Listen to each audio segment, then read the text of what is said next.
You've laid out some items here for us. Tell me kind of what we have here and how some of these items have changed from, you know, the way they used to be used or what you used to pack with you in the ambulance. Sure. This is known as the Life Pack defibrillator or the AED. Other public offices and so forth, you'll find different versions. But this is the model that we have on our ambulances here, where we will put the defibrillator pads on the patient as well, and then we will be able to defibrillate once it's called for when the patient is unconscious and unresponsive or in cardiac arrest. It will not shock, however, if the patient is not in that dangerous rhythm called ventricular fibrillation or ventricular tachycardia.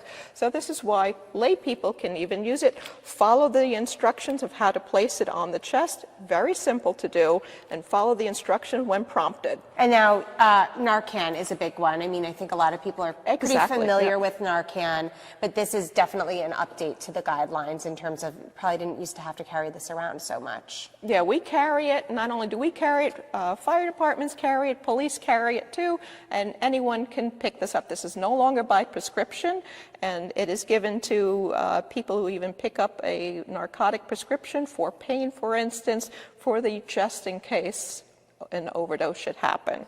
And what's good about this one is that when you open it up, you do have instructions on the inside of how to use it as well, if you don't already know.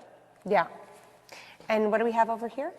And this is called a glucometer. Many diabetics would be familiar with it. And this is something that we can check the finger stick glucose if you happen to have it. We would use this also for checking people with a stroke, for instance, too, because that would be something like a stroke mimic. And there are many diabetics. They might have it handy, or somebody might have something at home. But now we are recommending to check the glucose while we're calling 911 for the stroke patient. What's next? What's next? We have, people are probably familiar with this tank. This is an oxygen tank, but what's in the updates, of course, is the pulse oximeter. Many people had it at home already because of COVID and that silent hypoxemia, but what we want to make sure that the public is aware is that not all are FDA approved. So when you have equipment that's not cared for, the battery might be dying, it might not be accurate. Sometimes it's also not as accurate in patients with darker skin tones, and those wonderful gel manicures, for instance, sometimes very hard to put that on. So it's not exactly 100% active. And what they also recommended with the stroke is, and this was in the previous guidelines as well, is oxygen is not necessarily good all the time. We appreciate that it might make you more comfortable, but unless you're hypoxic or diaphragmatic or have some indication, for instance, if a patient might be having a stroke and you think, we'll put on some oxygen to make you feel better, why aren't they doing that? Well, the patient has a history of COPD, emphysema, and their oxygen saturation is usually about 92%. You don't want to give them more because that's not good for them, just because they're having a stroke. So now you would check first. We're always checking the next action. And this is exactly. Got it. So, yeah. What's this over here again? This is albuterol. This is what it looks like on our units here, albuterol, and this is what the patient might have, is called an inhaler.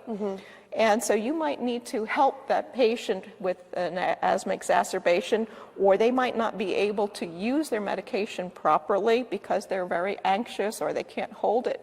If you have something called a spacer, if the patient might already have one, and if you don't have it, you can even make it up. If you took like a red cup, plastic cup, and make a hole in one end and put it over their face, there you have your expander. This is stop the bleed stuff right here. Exactly. Tourniquet, right? Stop the bleed. So we've been teaching this for several years now because we found that it's much quicker, and obviously if you stop somebody from bleeding, otherwise where's their blood going? It's not going in their heart, and it's not perfusing their brain. It's going out there on the street somewhere. So you stop the bleed, and it's a preventable cause of death. So these are things that you might be able to find even on Amazon. This is called a windlass tourniquet. And we also carry things like Quick Clot, which is impregnated with a bleeding controlled substance in here. You can pack the wound also and use your own makeshift tourniquet. You can use the shirt off of your back, if you will, as well. anything to stop the bleed. And these are only used on arms, by the way, because you can imagine if you're bleeding in your neck, this would not be the perfect Yeah, tool to no. use.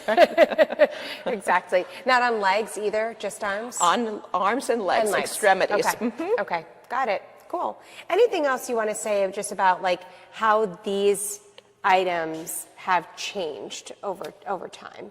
Technology is always improving, and even if it's not technology, it's simplistic items that we can use, that we can still be the first responder, the first aid giver